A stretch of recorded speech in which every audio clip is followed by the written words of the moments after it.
நேராக கடந்து போகலாம். இன்றைக்கு 4வது நாள். ஆண்டவருடைய கரத்தில் ஒப்பு கொடுப்போம். உண்மையாகவே நாம் ஜெபிக்கிறோம். இன்றைக்கு தலைப்பு முள்ளுகளுக்குள் விதையாதிருங்கள் அப்படின்னு ஒரு தலைப்பு இருக்கிறது. முள்ளுகளுக்குள்ளே விதைக்காமல் இருங்கள். அது நிறைய பேர் முள்ளுகளுக்குள்ளே விதைத்து அறுவடையை பெற்றுக்கொள்ளாமல் அது காணாமல் போய்விட்டதைப் போல சொல்லுவார்கள். எரேமியா 4ஆம் அதிகாரம் 1-3 வசனம் வரையில் இந்த பகுதி இருக்கிறது. எரேமியா 4:1-3 வசனம் வரையில் 4 ஆசீர்வாதங்கள் இதில் வச்சிருக்கிறார். நாம் செய்வோமானால் இது நமக்கு கிடைக்கும். அதாவது முள்ளுகளுக்குள்ளே விதையாதிருங்கள். முள்ளுகள் என்பது உலக மக்களுடைய செய்கை அல்லது இருதயம். உலக மக்களில் சொல்லுவோம் இல்லையா, முள்ளுகளுக்குள்ள நல்ல அற்புதமான ஆலோசனை கொண்டு போய் ஏதோ ஒரு முரடங்கிட்ட சொன்னால் அவன் பார்த்துட்டு போமா வேலையை பார்த்துட்டு அப்படின்னு சொல்லுவான். அதே போல் நல்ல ஒரு காரியத்தை வேதத்தில் கூட நிறைய இடத்துல இருக்கிறது. அதாவது பன்றிகளுக்கு முன்பாக பொன்மூக்குத்தி என்ன செய்யாதீங்க, போடாது இருப்பீர்களாக, அவைகளுக்கு அது தெரியாது, அது காலால் பீறி போட்டுவிடும் அப்படின்னு சொல்லுவார். அப்போ இந்த லெந்து நாட்டில் முள்ளுகளுக்குள்ளே விதையாதிருங்கள் அப்படின்ற ஒரு காரியத்தை ஆண்டவர் வெளிப்படுத்துகிறார். எரேமியா 4ஆம் அதிகாரத்தில் சொல்கிறார், இஸ்ரவேலே, நீ திரும்புகிறதுக்கு மனதாயிருந்தால் என்னிடத்தில் என்ன செய், திரும்பு. அப்படின்னா என்னிடத்தில் திரும்பு அப்படின்னா இங்கே இஸ்ரவேல்னால் எல்லா ஜனங்களை குறிக்கிறார், எல்லா கிறிஸ்தவர்களையும், எல்லா மக்களையும் ஆண்டவர் குறிக்கிறார். இஸ்ரவேலே, நீ திரும்புகிறதுக்கு மனதாக இருந்தால் அப்படின்னா என்ன, ஏன் அப்படி சொல்கிறாரு? நீ மனம் திரும்பு அப்படின்னு சொல்கிறது வேறு, நீ திரும்புகிறதுக்கு மனதாக இருந்தால் அப்படின்னா என்னிடத்தில் திரும்பு என்று கர்த்தர் சொல்லுகிறார். நீ உன் அருவருப்புகளை என் பார்வை நின்று அகற்றிவிட்டால் இனி நீ அலைந்து திரிவதில்லை. அப்படின்னா அர்த்தம் என்ன அப்படின்னா, அதாவது வெறும் வார்த்தைகளால் அல்ல, அதாவது உண்மையான மன வருத்தத்தோடு நீ என்னிடத்தில் திரும்பு. அதான் இஸ்ரவேலே, நீ திரும்புகிறதுக்கு மனதாக இருந்தால். சும்மா வரோம், சர்ச்சைக்கு வரோம், போகிறோம், மறுபடியும் அதே பாரம்பரியம், அதே உலக சிநேகம், அதே உலக வழக்கம், அதே உலகத்தில் பக்கத்து வீட்டுக்கார் செய்கிற மாதிரியே நம்மளும் அதே காரியத்தை செய்கிறோம். அதெல்லாம் மனம் திரும்புதல். நீ திரும்புகிறதற்கு மனதாக இருந்தால் இடத்துல கட்டாயம் என்ன பண்ணுங்க, திரும்ப. அப்படின்னா அதாவது வெறும் வார்த்தைகளால் சோத்திரம் அப்படி இல்லை, மன வார்த்தையை விட்டுட்டு மன திரும்புதலோடு கூட எப்படின்னா உண்மையான மன வருத்தம் அப்படின்னா சொல்கிறார். அதாவது மத்தேயு 15:8 சொல்லுவார், அவர்கள் அதாவது வெறுமனே சோதரன் சொல்லுவாங்க, அவருடைய இருதயமும் எங்கேயோ தூரமாக இருக்கிறது, அவர்கள் வாயினால் என்னை சோத்திருக்கிறார்கள், அவருடைய இருதயமும் எங்கேயோ தூரமாக இருக்கிறது அப்படின்னு ஒரு வார்த்தை பேசுவார் இயேசுநாதர். அப்போ என்ன சொல்கிறாரு, என்னிடத்துல திரும்ப, முள்ளுகளுக்குள்ளே விதைக்காதீங்க. நிறைய பேர் முள்ளுகளுக்குள்ளே விதைச்சி அறுவடை இல்லாத போயிடுது. ஏன்னா முள்ளும் அதுவும் சேர்ந்து வரும். அது ஒரு செடி இருக்குதுன்னா, முள்ளு செடி கீழே ஒரு விதை இருக்குதுன்னா அது ரொம்ப கஷ்டப்பட்டு தான் வெளியில் வரும். ஏன்னா அந்த முள் பெருசாக வளர்ந்து அந்த செடியை அழுத்தி விடுறோம். நீங்கள் ரோட்டில் எங்கன்னா போட்டி பார்த்தீங்கன்னா 2 மரம் ஒன்றா இருக்கும். சில இடங்களில் பனை மரத்தோட ஒரு ஆலமரம் இருக்கும், இல்லை ஆலமரத்தோட பனை மரம் இருக்கும், இல்லை வேப்ப மரத்தோட அரச மரம் இருக்கும், அரச மரத்தோட வேப்ப மரம் இருக்கும். ஒன்று பெருசாக இருக்கும், ஒன்று சின்னதாக இருக்கும். ரெண்டுமே ஒரே சமமாக வளர்ந்துருக்காது. நீங்கள் ஒருவேளை கவனிக்கலாம், எங்கன்னா ரோட்டில் போகும்போது நீங்கள் கூர்ந்து கவனிச்சிங்கன்னா அந்த 2 மரமும் ஒன்றா தான் நிற்கும். ஆனால் ஒன்று சின்னதாக இருக்கும், ஒன்று பெருசாக இருக்கும். ஏன்னா அந்த பெரிய மரம் இந்த வேரை அழித்திரும், இந்த இலையை அழுத்துரும், இந்த குருத்தை அழித்துரும். இது வளர முடியாதபடிக்கு கஷ்டப்படும் போது எப்படியாயிலும் கஷ்டப்பட்டு அதுவும் வளர்கிற மாதிரி கொஞ்சோண்டு அப்படி வளரும், இது உயர்ந்து போய்விடும். அதுபோலத்தான் நான் முள்ளுகளுக்குள்ள உதைக்கிற நல்ல காரியம் மனம் திரும்பலை அப்படின்னா இப்படி தான் நடக்கும் அப்படின்றார். 2வது, நீங்கள் மனம் திரும்பினா ஆசீர்வாதம் பெறுவீர்கள். அதாவது 2வது வசனம் சொல்கிறாரு, உண்மையோடும் நியாயத்தோடும் நீதியோடும் கர்த்தருடைய ஜீவனை கொண்டு ஆணையிடுவாய். நீ மனம் திரும்பிட்ட அப்படின்னா உண்மையோடும் நியாயத்தோடும் நீதியோடும் கர்த்தருடைய ஜீவனை கொண்டு, அப்போது உரிமையை கொடுக்குறார். இன்றைக்கி நிறைய பேர் அந்த உரிமை இல்லாமலே தான் இருக்கிறோம். சோதரம் என்ன ஐயா, கொஞ்சம் ஜெபம் பண்ணுங்க ஐயா, என் குடும்பம் நல்லா இருக்கணும் ஜெபம் பண்ணுங்க ஐயா, என் பிள்ளைகள் நல்லா இருக்கணும் ஜெபம் பண்ணுங்க ஐயா, அப்படி தான் சொல்கிறோம். அந்த உரிமை நீ அங்கே சொல்கிறாரு, நீ உண்மையோடும் நியாயத்தோடும் நீதியோடும் கர்த்தருடைய ஜீவனை கொண்டு ஆணையிடுவார். அடுத்த ஆசீர்வாதம் எப்படி வருது பாருங்கள். நீ மனம் திரும்பினா, அதாவது புறஜாதிகளும் அவருக்குள் ஆசீர்வதிக்கப்பட்டு அவருக்குள் மேன்மை பாராட்டுவார். நீ மனம் திரும்பினா புறஜாதிகளும் அவரண்டை வந்து ஆசீர்வாதத்தை பெற்றுக்கொள்வார். அப்போ நம்ம ஆசீர்வதிக்கிறதை விட அடுத்தவனும் ஆசீர்வாதம் பெறுகிறான். பாருங்க, ஒரு தலைவர், குடும்பத் தலைவர், அவர் மனம் திரும்பினா அந்த குடும்பமே அதாவது மனம் திரும்பும் மாதிரி அர்த்தம். அப்போ அவருடைய மனைவி, பிள்ளைகள், மற்ற எல்லாருமே மனம் திரும்புவதற்குள்ளே வந்துடுவாங்க. அதுதான் சொல்கிறார், நீ மனம் திரும்பும்போது எல்லாருமே புறஜாதி கூட ஆசீர்வாதம். அப்போ உன்னை இருக்கிற மனுஷரை பார்த்து, ஐயோ என்ன அந்த ஆள் இப்படி ஆகிட்டாரு, இன்னும் சோத்துறன்றாரு, சர்ச்சையெல்லாம் போகிறாரு, இனிமேல் அந்த வழக்கத்துக்கெல்லாம் வரமாட்டேன்னு சொல்லிட்டாரு, இன்னும் அந்த மனுஷன் இன்னும் அந்த அம்மா பார்த்தா ஆச்சரியமாகுதே. நல்ல கவனிங்க, நாம் மனம் திரும்பது. அதனால தான் யோபு ஒரு இடத்துல சொல்லுவார், அவர் என்ன சொல்கிறாரு, நீ மனம் திரும்பதுனால அவருக்கு என்ன லாபம், நீ குணப்படுறதுனால அவருக்கு என்ன லாபம், அதனால் ஒன்றும் பிரயோஜனம் இல்லை. ஆனால் நீ மனம் திரும்பினா உன்னை போல மனுஷனுக்கு அது ஆசீர்வாதமான பாதையாக அது மாறிவிடும் அப்படின்றார். அப்போ என்ன சொல்கிறாரு, அதாவது உன் மூலமாக புறஜாதிகளும் ஆசீர்வதிக்கப்படுவாருங்க. அப்போ ரோமர் 5:18 அந்த வார்த்தையை சொல்கிறார். ரோமர் 5:18 ஒரு வார்த்தையை அழகாக பேசுவார். புறஜாதிகளும் உன் மூலமாய் ஆசீர்வாதம் பெறும்படி ஆபிரகாமை எப்படி எடுத்தார்னா, அவன் பலவீனமாக இருந்தபோது கூட அந்த ஆசீர்வாதம் எப்படி வந்தது அப்படின்னா, அவன் முன்னேற்ற பாதைக்கு கடந்து போவதற்கு அது பிரயோஜனமாக இருக்குது. எல்லா மக்களும் ஆசீர்வதிக்கப்பட அவனை ஆதி தகப்பனாக தேவன் மாற்றினார். ஏன்னா முதல் தகப்பனாக இருந்த மனுஷன் ஆதாம் விழுந்துட்டார்.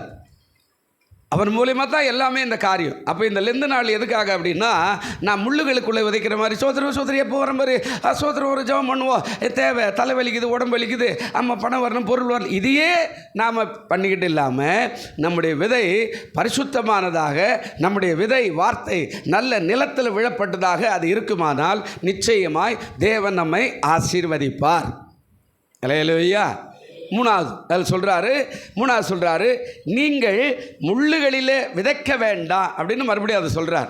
முள்ளுகளில் அப்படின்னா அநேகர் நிலம், இருதயம், வாழ்க்கை, இதுதான் நிலம், இதுதான் முக்கியமானது. இந்த இருதயத்தில் எதை போட்டியோ அது அப்படியே வெளிவரும். இந்த வாழ்க்கையில் எப்படி அனுபவிக்கிறியோ அது அப்படியே வெளிவரும். நீ நினச்சிக்கலாம் சோதரம், ஆமாம், நீ எப்படி வாழ்ந்து காட்டுறியோ அப்படியே உன் பிள்ளைகள் வாழ்ந்துருவாங்க. அதான் வழியாக டாக்டர் சொல்லுவார், யாருப்பா இன்னார் பையன் இன்னார் பொண்ணு, அப்படியா அந்த ஜீன் அவன் உள்ளவே இருக்கும். ஆமாம், அந்த ஜீன் அவன் உள்ளவே இருக்கும், அவன் ரத்தம், அதான் அது அவனுடைய கோட்பாடை கொண்டு வரும். அதனால தான் வேதத்தில் ஒரு இடத்துல கூட சொல்லுவார், எபிரேயர் 6:8 நீங்கள் பார்த்தீங்கன்னா, உடைய நிலம் தரிசாகி இருக்குது, முள்ளுகளுக்குள்ளே விதைக்க வேண்டாம் அப்படின்னா என்ன சொல்லுவார் அப்படின்னா, அதாவது சிவிங்கி தன் புள்ளியை மாற்றக்கூடுமானால் பாவம் செய்கிற இஸ்ரவேலும் மனம் திரும்புவதற்கு ஏதுவாய் மாறிடும் அப்படின்னார். ஒட்டக சிவிங்கி அதனுடைய புள்ளியை இதுவரைக்கும் யாராலும் மாற்ற முடியாது. அதுக்கு ஆண்டவரே கொடுக்கப்பட்ட ஒரு வரியாக புள்ளியாக இருக்கிற ஒரு உருவம். அதெல்லாம் ஆண்டவர் சொல்கிறாரு, ஒட்டக சிவிங்கி தன் புள்ளியை மாற்றக்கூடுமானால் பாவம் செய்த இஸ்ரவேலர்களும் மனம் திரும்பிடுவார்கள் அப்படின்னார். அப்போது நம்ம வாழ்ந்து காட்டும் போது நம்முடைய பிள்ளைகள் அந்த அடிசுவலில் வருவோம். அதான் நல்ல நிலம், வீடு, அதான் நம்ம பேசுகிற நல்ல வார்த்தை, நம்முடைய பிள்ளைகளும் அதன்படி பேசுவாங்க. அதான் இருதயம் என்ற நல்ல நிலம். நம்ம அதாவது கை காட்டுகிற காரியத்தில் நடக்கிற வழிகளை நாம் நடந்து காட்டுவோம், நம்முடைய பிள்ளைகள் அந்த பாதையில் வருவார்கள். அதுதான் நம்முடைய கிரியைகள். அவன் நம்ம எதுவுமே செய்ய வேண்டாம், நான் அப்படியே தான் கெட்ட வார்த்தை பேசுவேன், ஆமாம், கடவுளுக்கு விரோதமாக பேசுவேன், சபைக்கு விரோதமாக பேசுவேன், பாஸ்டருக்கு விரோதமாக பேசுவேன், நீங்கள் எல்லாம் அதெல்லாம் கண்டுக்கூடாது, நான் அப்படி தான் இருப்பேன் அப்படின்னா நம்முடைய நிலம் அது தரிசாக முள்ளுக்காடாக அது அமையும். நம்ம எதிர்காலத்தில் அறுவடை என்பதே வரவே வராது. ஏன்னா அந்த முள்ளில் வர்றதெல்லாம் ஒன்றும் பெரிய பலனெல்லாம் கொடுக்காது. முள்ளுச்செடிக்குள்ளே வர்றதெல்லாம் பலனெல்லாம் கொடுக்காது, எந்த ஒரு பலனும் வராது. அதனால தான் சொல்கிறார், அநேகருடைய காரியத்தில் நிலம், இருதயம், வாழ்க்கை, இந்த மூணும் தரிசாக இருக்கிறது. தரிச நலமாக இருக்குது, ஒரு பிரயோஜனம் இல்லாத ஒரு வாழ்க்கை. நீ எவ்வளோ தான் கத்தி பிரசங்கம் பண்ணிக்கிட்டே இருந்தீங்கன்னா கூட அது இந்த காதல் வாங்கி இந்த காதல் விட்டுட்டு பாப்பா அவருக்கு வேறு வேலை இல்லை அப்படின்னு சொல்லி, ஏன்னா தரிசாக இருக்கிறது ஆண்டவர் சொல்கிறார். அப்போ இந்த லெந்து நாட்களில் இது எதுக்காகனா மனம் திரும்புவது தான் இந்த லெந்து நாட்கள். இந்த 40 நாள் உபவாசம் என்ன, ஏதோ கறி சாப்பிடாத, மீன் சாப்பிடாத, அதெல்லாம் இருந்துக்குங்க, நல்லது. எல்லா டாக்டரும் சொல்லுவார், இல்லை வாரத்தில் ஒரு நாளைக்கு ஏதாவது, ஆமாம் நம்ம சொல்கிற மாதிரி உபவாசம் இருக்குன்ற மாதிரி டாக்டர் கூட சொல்லுவாங்க, ஏங்க கொஞ்சம் வயிற்ற காய போடுங்க, ஆமாம் எப்போதும் மிஷினுக்கு டைம் கொடுங்க, கொஞ்சம் நல்லா ரெஸ்ட் எடுக்கட்டும், எப்போ பார்த்தாலும் போட்டு அரைச்சிக்கிட்டே இருக்க வேண்டாங்க அப்படின்னு சொல்லுவாங்கள்ல. அதுபோல் நம்ம வாழ்க்கையில் இந்த லெந்து நாட்கள் நமக்கு மிக பிரயோஜனமான ஒரு நாளாக இருக்கணும்னா, நீங்கள் முள்ளுகளுக்குள்ளே விதைக்கூட நல்ல நிலத்தில், நல்ல பண்படுத்தப்பட்ட நிலத்தில் உங்களுடைய பிள்ளைகளை, உங்களுடைய இருதயத்தை, உங்களுடைய வாழ்க்கையை, உங்களுடைய கிரியைகளை நீங்கள் பயன்படுத்தினா அது உங்களுக்கு பிரயோஜனமாக மாறும். அதுதான் 4வது காரியம் சொல்கிறாரு. 4வது, உங்கள் நிலத்தை பண்படுத்துங்கள். அதிக நாள், அதாவது இங்கே 3வது வசனம் யூதா மனுஷரோடோ எருசலேமோடோ கர்த்தர் சொல்லுகிறது என்னவென்றால், நீங்கள் முள்ளுகளுக்குள்ளே விதையாதிருங்கள், உங்கள் தரிசனத்தை என்ன பண்ணுங்க, அதாவது தரிசனத்தில் பயிரிடுங்கன்னு சொல்லலை, முதல்ல பண்படுத்துங்கள். முதல்ல என்ன பண்ணணுமா, அதாவது சரிப்படுத்தணும். பண்படுத்துங்கன்னா அதில் இருக்கிற எல்லா கல் முள் ஆமாம் அதெல்லாம் பிடுங்கி போட்டு சரிப்படுத்தி ஒழுங்குபடுத்தி அதை பண்படுத்து, அதுக்கப்புறம் விதைக்கும் போது அது வரும். ஒவ்வொரு செடிக்கும் ஒரு தன்மை உண்டு. வேகமாய் வளருவதற்கான வழி உண்டு. மண்ணை திருப்பி திருப்பி போடணும், அதை காய வைக்கணும். அதுக்குள்ளே இருக்கிற எல்லா களைகளும் அந்த ஏற்கனவே புல் விதையெல்லாம் இருக்கும், அதெல்லாம் முளைச்சி மறுபடியும் அது மண்ணாக உரமாய் மாறணும். அதெல்லாம் திருப்பி போடு, இப்படி திருப்பி ஓட்டு, இப்படி திருப்பி ஓட்டு, அப்படி திருப்பி திருப்பி போட்டுனா பண்படுத்து. அப்போ நம்ம இருதயத்தை சரியாக பண்படுத்தலை அப்படின்னா நம்ம எதை விதைச்சாலும் அதில் வருவதற்கு வாய்ப்பே இல்லை. அதனால தான் சொல்கிறார், அதிக நாட்கள் கவனிக்காத விட்டுட்டிங்கன்னா அந்த நிலம் கெட்டு போயிடும், ஒன்றுத்துக்கு உதவாதாயிடும்.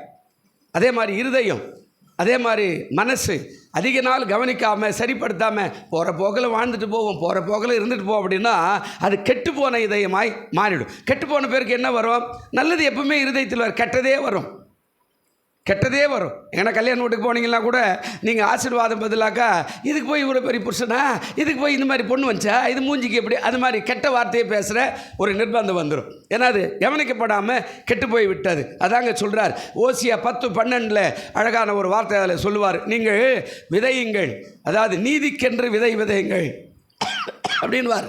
நீதிக்காக விதையுங்க. அது என்ன சொல்கிறாரு, நல்லதை பேசி செய்யுங்கள், அப்போது உங்கள் விதை ஆசீர்வாதமாக இருக்கும். இந்த லெந்து நாட்களில் பிரியமான தேவ பிள்ளைகளே, உங்கள் வாழ்க்கையில் எப்போவுமே ஆசீர்வாதம் வரலனாலே சொல்லி கொண்டிருக்காதீங்க, வரும், வந்து கொண்டே இருக்கும். ஆனால் பண்படுத்த தான் நிலம் நீ எதிர்பார்க்குற அளவுக்கு பயிரை என்ன செய்யும், கொடுக்கும். நீ பண்படுத்தலை நிலத்தை, யாராவது சொல்கிறாங்கன்னா அட முடியா அது அப்படி தான் பேசும், அதுக்கு வேறு வேலை இல்லை. இன்னும் ஒரு சிலர் இங்கே பேசுகிறத கேட்டுட்டு வெளியில் போய் கமெண்ட் பண்ணியிருப்பான், அவருக்கு வேறு வேலை இல்லைல்ல, அவர் அப்படி தான் பேசுவார், நமக்கு என்ன வேலை இல்லையா, நம்ம பிள்ளைகளோடு வேலைக்கு போகிறாங்களே. இந்த கடிந்து கொள்ளுதல், அதுதான் இங்கே வசனத்தில் சொல்கிறாரு, இஸ்ரவேலே நீ மனம் திரும்புவதற்கு மனதாக இருந்தால், அதாவது நீ திரும்புகிறதுக்கு மனதாக இருந்தால் இடத்துல என்ன செய், திரும்பு. அப்போது நான் உண்மையோடு மனசோடு மனம் திரும்புவோம், நம்முடைய நிலத்தை பண்படுத்துவோம். நிலம்தான் முக்கியம். நிலம் கெட்டு போச்சுன்னா எந்த பயிரும் வராது, நிலம் பாழடைஞ்சிச்சுன்னா எந்த பயிரும் வராது. கப்பல் போகுது, அதில் எண்ணெய் கப்பல் போகுதுன்னா திடீர்னு வெடித்து இல்லை ஓட்டையாகி எண்ணெயெல்லாம் சரிப்பட்டால் எல்லா மீனும் செத்து போயிடும், கடல் மாசடைஞ்சிடும். மனசு கூட அப்படி தான். இது வரைக்கும் நல்ல பரிசுத்தமாய் போய்கிட்டு இருக்கும்போது நடுவில் யாருன்னா கிராஸ் பண்ணி அவர் அப்படிங்க இவர் அப்படிங்க அந்த பொண்ணு அப்படிங்க இவன் இப்படிங்க நீ போகிறப்பா அது சரியில்லை அப்படின்னா நம்முடைய இருதயம் மாசடைந்து விடும். அதற்கு இடம் கொடுக்காம நம்முடைய இருதயத்தை பண்படுத்தி அதில் நல்லதை விதைக்கும் போது நல்ல அறுவடை. நம்முடைய பிள்ளைகள் தான் அறுவடை, நம்முடைய எதிர்கால சந்ததி தான் அறுவடை. நம்முடைய நல்ல விதை என்பது நம்முடைய எதிர்காலத்தில் சொல்லுவாங்கல்ல, கூழானாலும் குளித்து கொடு, கந்தையானாலும் என்ன செய், கசைக்கு கட்டுனா என்ன, அந்த ஆசீர்வாதத்தை பெற்றுக்கொள்வதற்கு அதுதான் வழி. நாம் நினச்சிக்கோ அவருக்கு அப்படி தான் இருப்பாங்க, என் பிள்ளை வளர்ந்தா சூப்பராக இருப்பான், முதல்ல உன் பிள்ளை தான் உனக்கு அடிமட்டம் ஆகிடுவான். ஏன்னா நல்லதை விதைக்கணும், பண்படுத்தணும். கர்த்தர் உங்களை ஆசீர்வாதம். இந்த லெந்து நாட்களில் நீங்கள் அப்படியாய் மனம் திரும்பி நல்லதை விதைக்க பிரயாசப்படுங்கள். கர்த்தர் தாமே உங்களை ஆசீர்வதிப்பார். கண்களை மூடுவோம். நல்ல பிதாவே, உடைய குமாரனாகிய இயேசு கிறிஸ்துவின் நாமத்தில் உடைய சமூகத்தில் வருகிறோம். நீங்கள் முள்ளுகளுக்குள்ளே விதையாதிருங்கள் என்று சொன்னீரே, அந்த விதை நல்ல நிலத்தில் விதைக்கப்பட்ட விதையாக, மனதில் விதைக்கப்பட்ட விதையாக, நல்ல வார்த்தையாக, நல்ல செய்கையாக, நல்ல கிரியைகளாக ஆண்டவரை வெளிப்படுத்தும் போது கர்த்தர் நிச்சயமாய் ஆசீர்வதிக்கிற கர்த்தராக இருக்கிறபடினால் உமக்கு நன்றி. பார்த்து கொண்டிருக்கிற கேட்டுக்கொண்டிருக்கிற எல்லாரும் அப்படியாய் மனம் திரும்பி நல்ல தங்களுடைய நிலத்தை பண்படுத்துவர்களாய் மாற்றும். ஆசீர்வதி இயேசுவின் நாமத்தில் வேண்டிக் கொள்ளுகிறோம் நல்ல பிதாவே. ஆமேன் ஆமேன். எழுந்திருப்போம் எல்லாரும்.